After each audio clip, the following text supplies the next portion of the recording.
The sound of footsteps echoes softly across the marble floor. The air is still, heavy with centuries of prayer. Before us stands a massive bronze dew, or ancient, solemn, and sacred.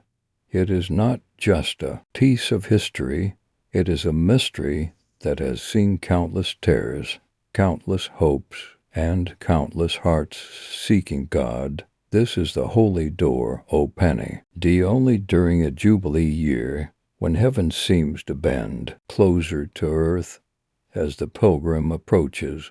Every step feels like a heartbeat of faith, a rhythm between guilt and grace. The hands tremble slightly. The air feels different, like standing at the threshold between the world we know and the mercy it cannot see. What lies beyond this door? Why do millions travel from every corner of the world to pass through it? To many, it may appear as nothing more than a doorway, a religious tradition, a ritual act. But for those who understand, for those who believe, it is far more the hall. Wide door is not just an entrance to a basilica. It is a passage into the very heart of God. It represents the moment when divine forgiveness becomes tangible, when the unseen love of God takes form in wood and bronze. It is the place where the story of the sinner meets the story of the Savior. When the Church opens this door, it is not merely unlocking stone, it is symbolically unlocking the mercy of heaven itself. The Pope's hammer, striking the seal threshold, is a declaration that God's grace is still available, that every soul still has a way home.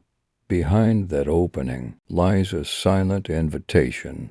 Come back, come and see, come and be made new. But here is the deeper question. Can a door truly change a soul?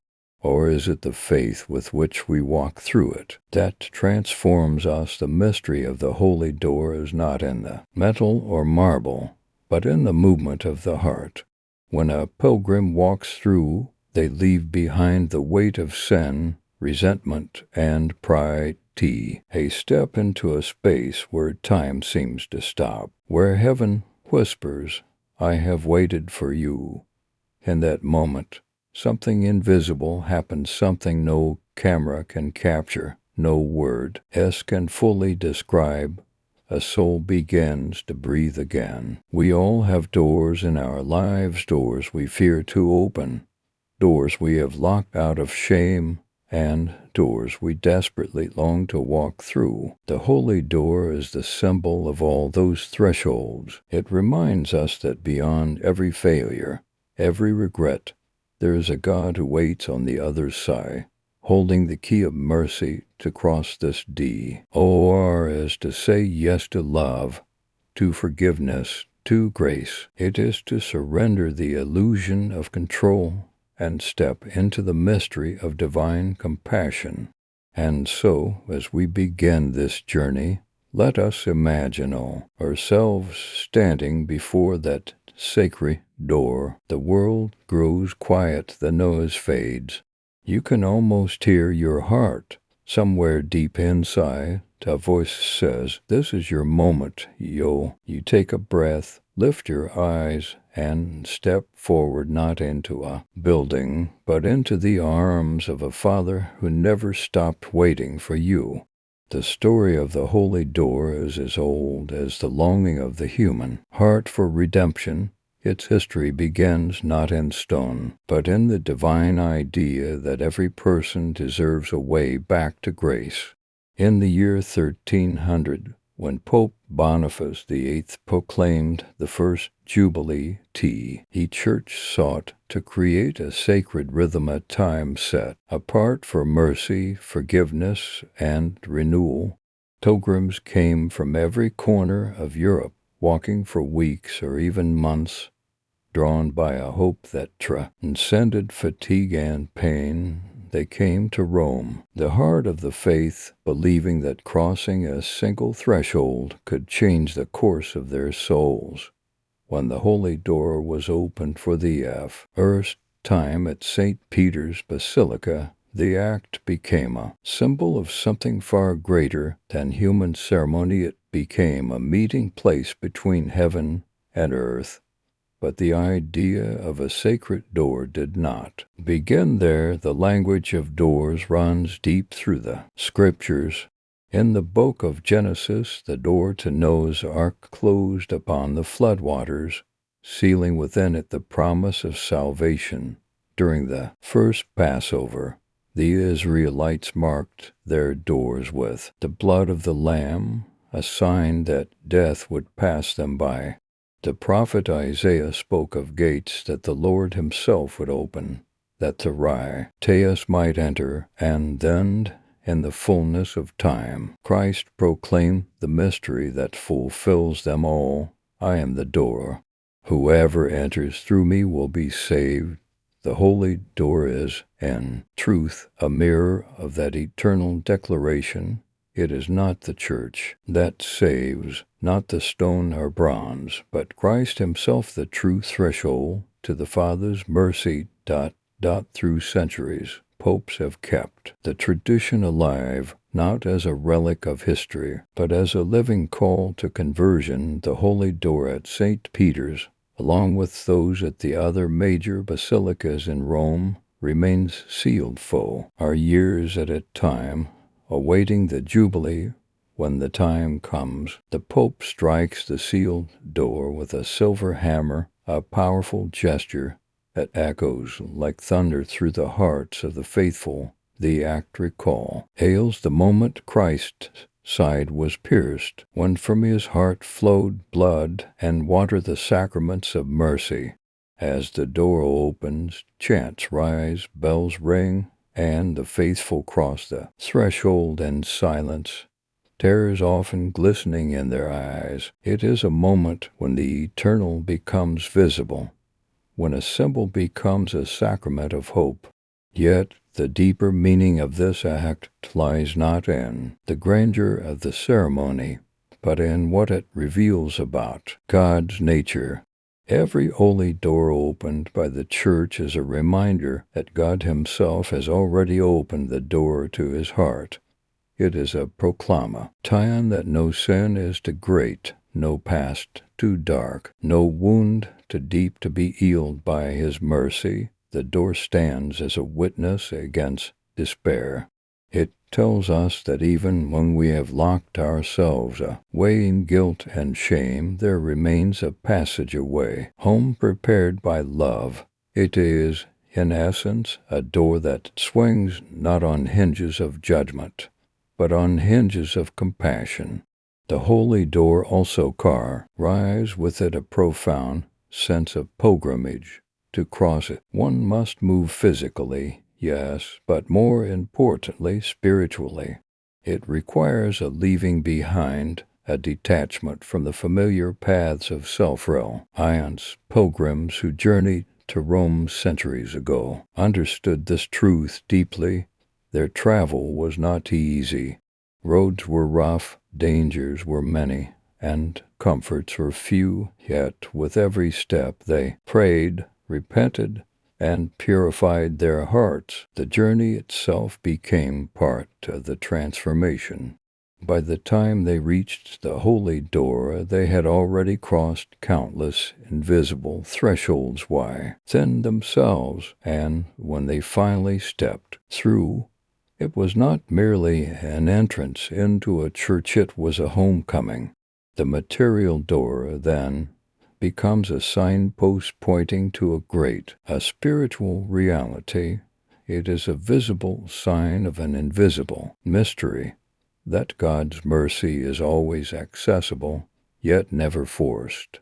The holy door stands open for those who choose to enter, just as grace stands open for those who are willing to believe. Its origin in history and its meaning in faith converge into one truth, that salvation is not a distant concept, but a doorway that has always been near every time the holy door opens. It reawakens this timeless invitation. The hammer striking the stone is not only the sound of the church beginning a jubilee, it is the sound of chains breaking, hearts softening, and hope returning. It is the echo of God knocking on the doors of our hearts, asking to be let in.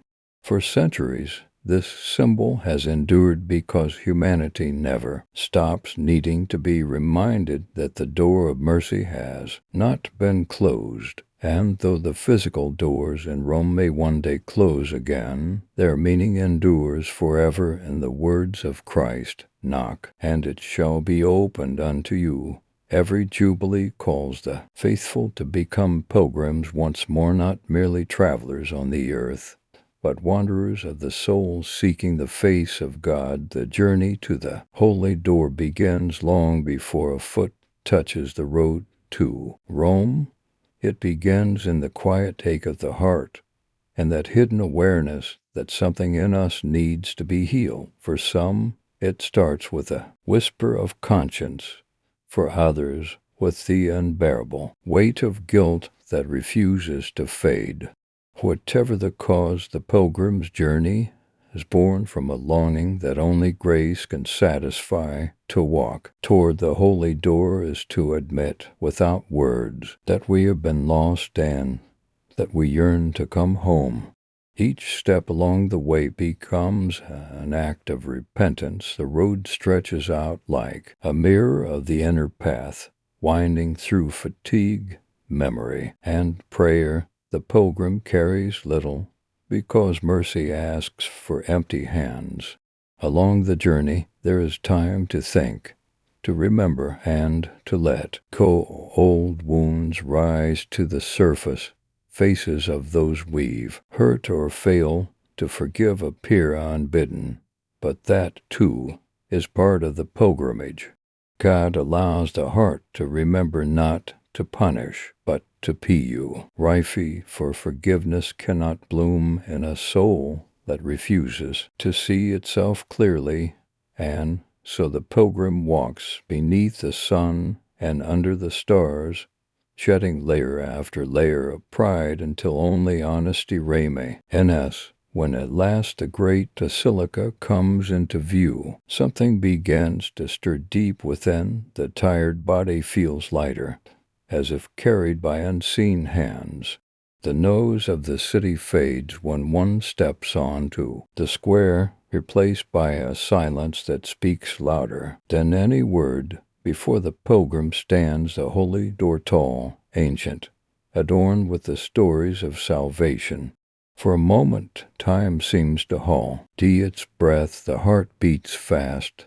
The world narrows to a single act, crossing the threshold. The pilgrim kneels, whispers a prayer that perhaps has no words, and rises to step through. In that motion, something invisible breaks the chain of the past, the shadow of shame, the lie that we are unworthy of love. Passing through the holy door is not magic, but it is mystery.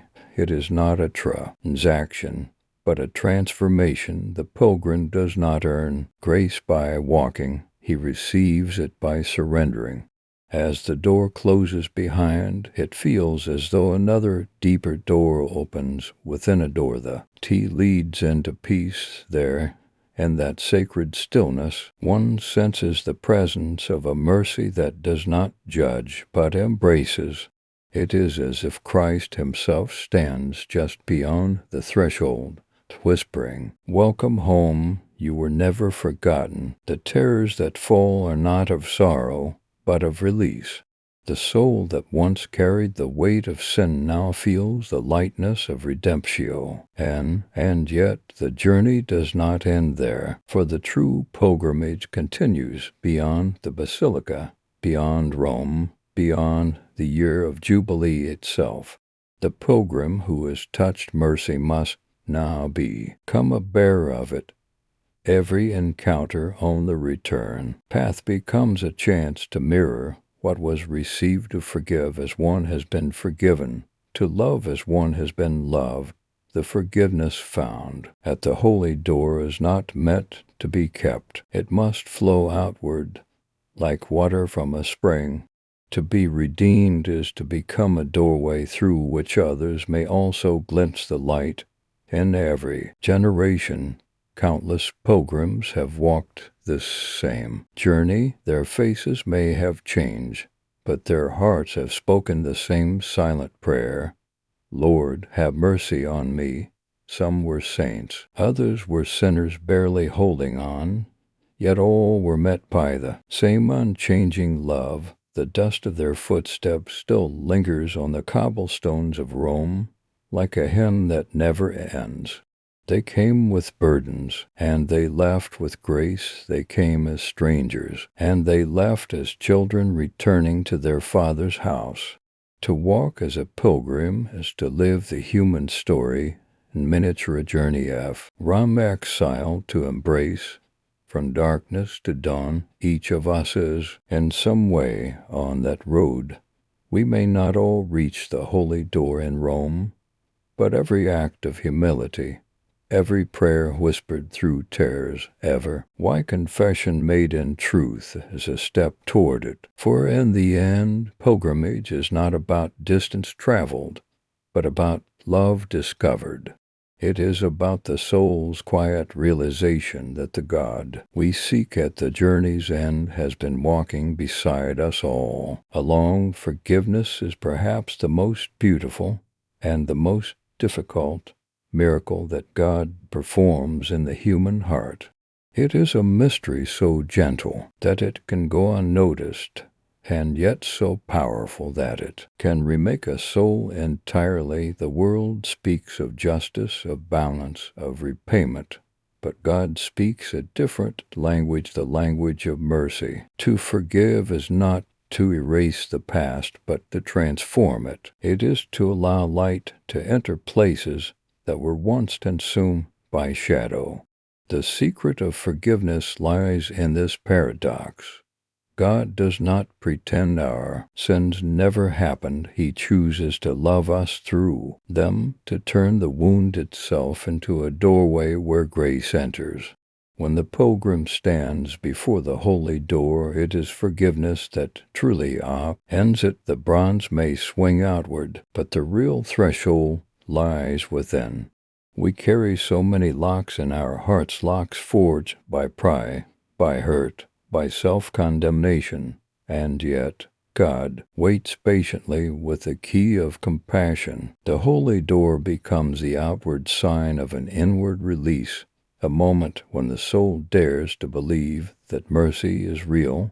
There is no sin so deep that his love cannot reach it, no betrayal so final that his tenderness cannot redeem it. The very act of confessing, of admitting our brokenness, becomes the bridge across which God walks to meet us. Forgiveness is the secret miracle of the Jubilee. During this sacred time, the Church speaks of indulgence, a word that has been misunderstood by many. Yet in truth it is an act of divine generosity. It is not a purchase of pardon, but a recognition that love can go beyond even justice itself. The plenary indulgence is not a reward. It is a gift given to those who open their hearts completely, who are willing to turn from sin and embrace the mercy that waits. It is God's way of saying, "You are free.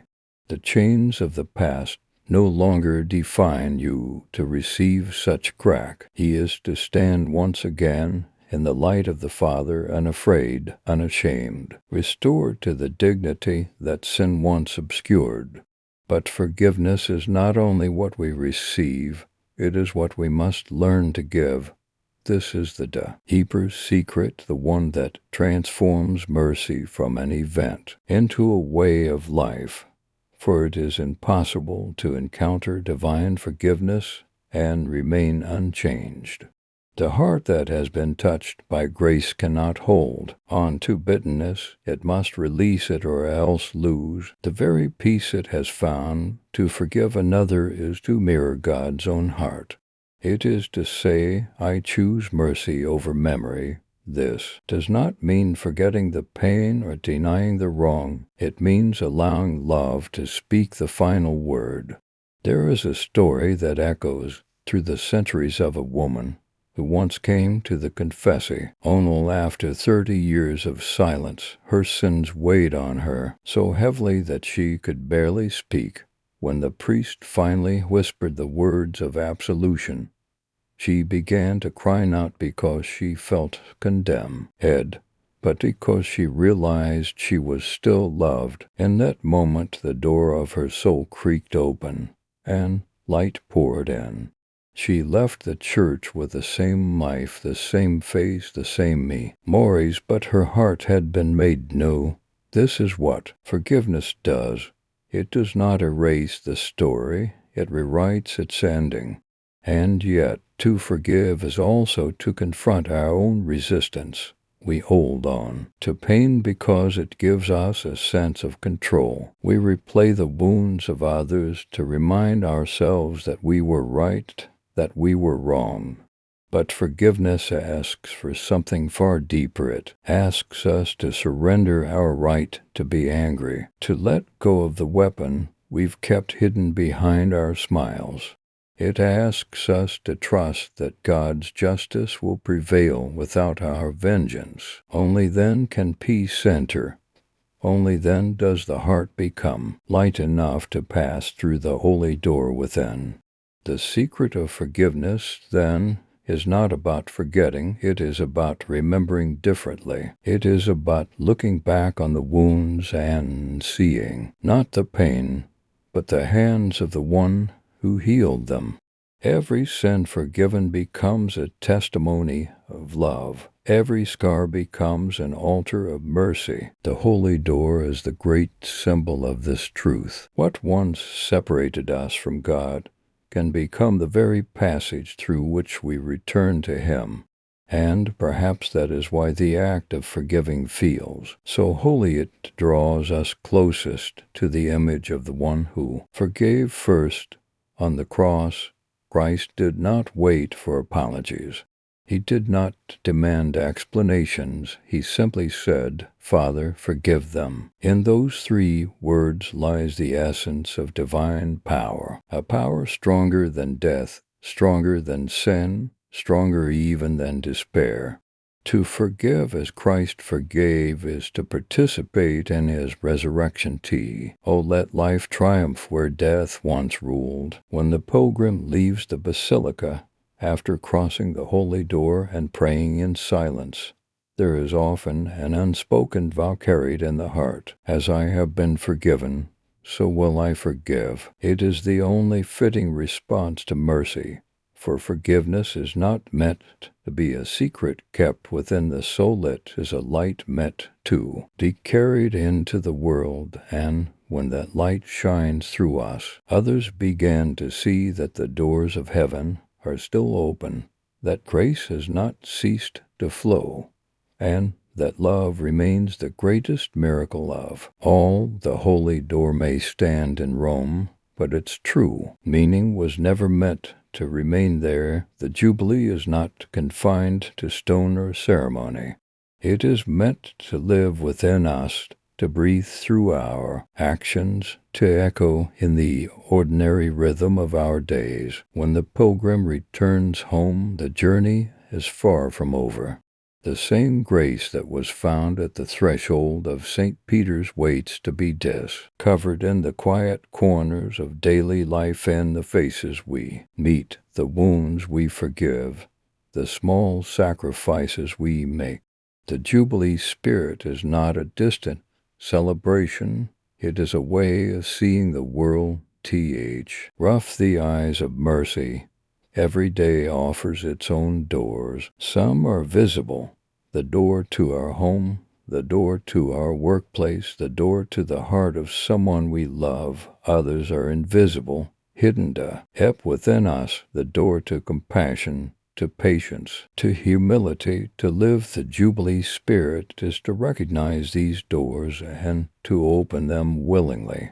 It is to allow grace to pass through us as freely as light through a window. The same hands that once touched the holy door can now touch the shoulder of a grieving friend. The same voice that whispered prayers in the Basilica can now speak words of peace in a moment of conflict. In this way, the sacred crosses into the everyday, and the pilgrim becomes a vessel of God's mercy wherever he stands. The act of forgiveness does not end with the confession or the prayer. It continues in the small, hidden choices of kindness that no one may see. When we choose to listen instead of judge, when we comfort instead of criticize, when we help without expecting anything in return, these are our daily jubilees. Each act of love opens a door wider, letting heaven spill quietly into earth. And though the world may not notice, heaven does. Each smallest gesture of mercy carries the fragrance of eternity. To forgive, to serve, to love, these are not duties but freedoms, the natural overflow of a heart that has been forgiven. In every relationship, there are doors waiting to be opened, between spouses who have grown distant, between friends who have drifted apart, between parents and children who no longer speak. Pride keeps those doors locked, but grace waits patiently.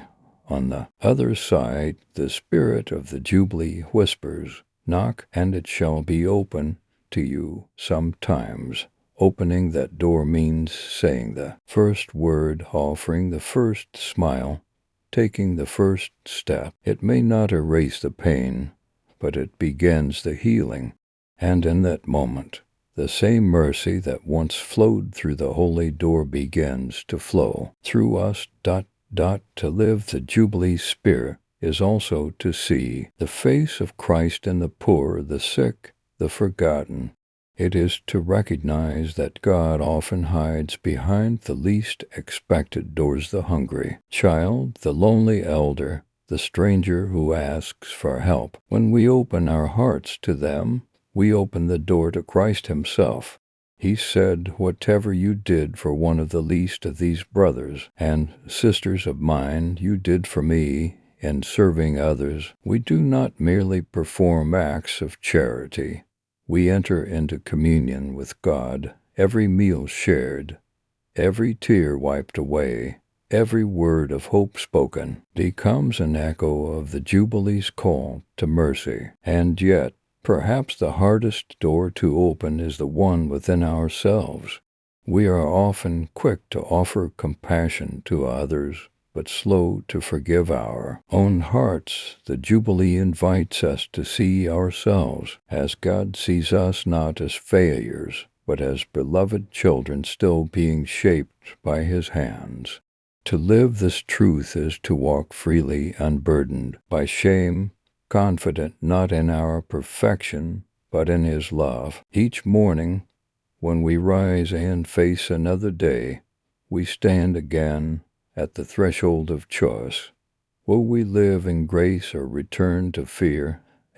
Yes, to love is another step through the holy door of the heart. The rhythm of mercy, once learned, becomes a way of living. It teaches us to pause before reacting, to bless instead of curse, to understanding before judgment. It teaches us that holiness is not found in grand gestures, but in the quiet faithfulness of love repeated each day. When the Church calls this a Jubilee, it is no asking us to perform something extraordinary. It is inviting us to rediscover the extraordinary hidden in the ordinary, to wash a dish with gratitude, to greet a stranger with kindness, to pray for those who hurt us. These small acts are the building blocks of a life redeemed. As we live the Jubilee spirit, we become what the world most needs: witnesses of hope. The mercy we have received becomes a language that transcends doctrine, culture, and time. People may not remember our words, but they will feel our gentleness. They may not share our faith, but they will sense our peace. In a divided world, mercy becomes a bridge no argument can destroy. The Jubilee reminds us that every heart has a door, and love is the only key that fits them all. And so the true holy door is not in Rome or Jerusalem, it is within us, waiting to be opened. Again each day. The hinges may be rusty, the locks old, but the key of grace still turns easily in God's hand. To live the Jubilee spirit is to say in every circumstance, Lord, let me be an open door for your mercy. And when we do, the world itself begins to change, not through power or wealth, but through the quiet, unstoppable strength of forgiven hearts opening wide. The holy door does not stay open forever. In time, the Jubilee year ends. The same bronze doors that welcome millions are sealed again with brick and mortar, and the sound of the hammer striking the final blow echoes like the closing of a sacred chapter. Pilgrims watch in silence as the seal is placed, and a quiet realization fills their hearts. This moment will not come again soon. The door that once opened freely now stands still, solemn, unreachable. Yet in that stillness lies a deeper truth. The grace that passed through it does not end when the door closes. It lives on, moving through time and hearts, invisible yet eternal.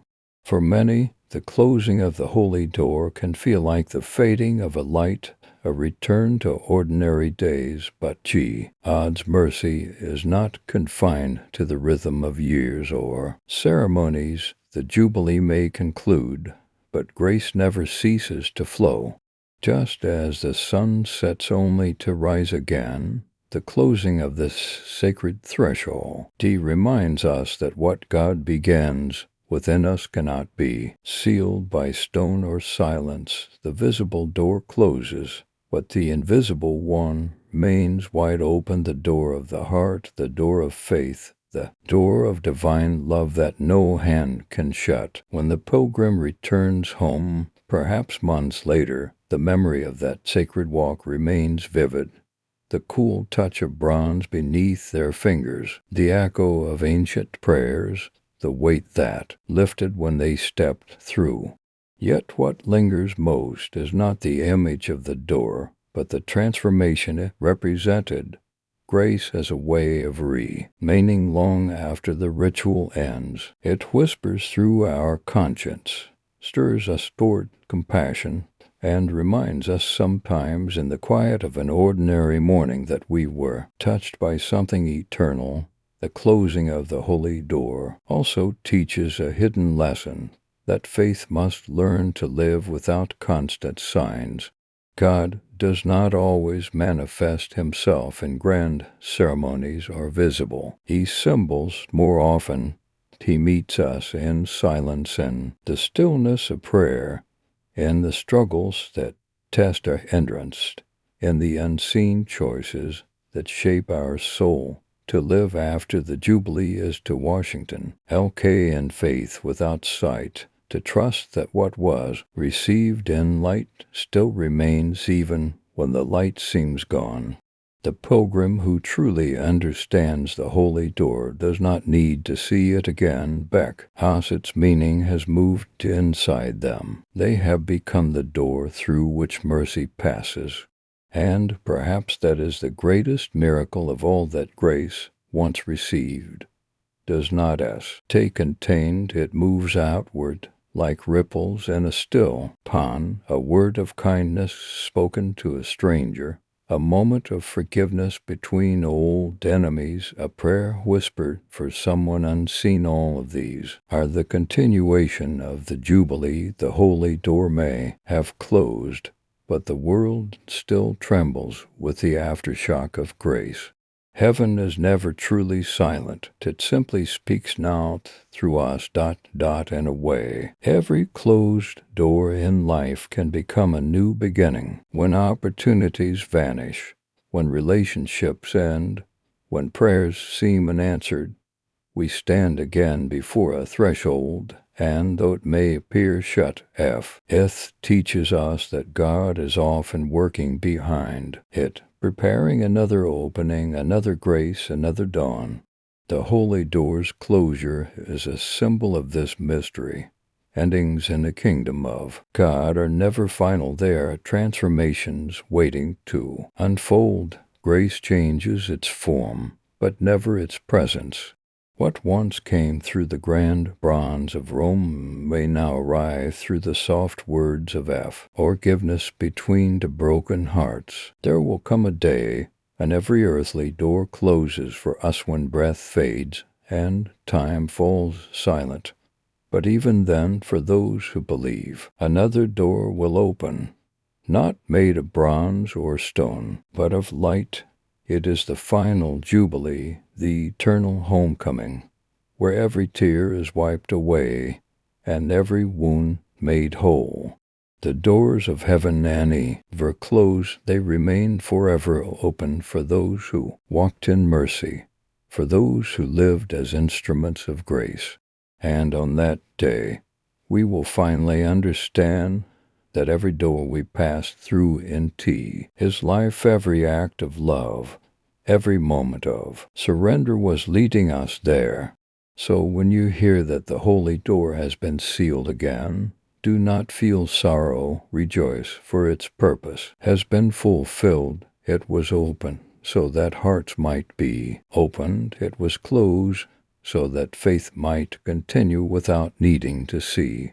The true miracle was never in the ceremony, but in the transformation it sparked. Every person who stepped through that threshold carries a fragment of the Jubilee within them, a spark of divine mercy meant to light the world. And now, as we stand at the close of this journey, the message remains the same as it was when the door first opened. Come and be renewed. The door is closed, but grace remains. It lives in your hands when you help, in your words, when you heal, in your heart when you forgive. It is the quiet power that turns endings into beginnings, despair into hope, and time into eternity. The holy door may no longer stand open for us, but its meaning never leaves us. For in every act of love, in every breath of mercy, and in every heart that dares to forgive, the door opens again and heaven leans close. He once more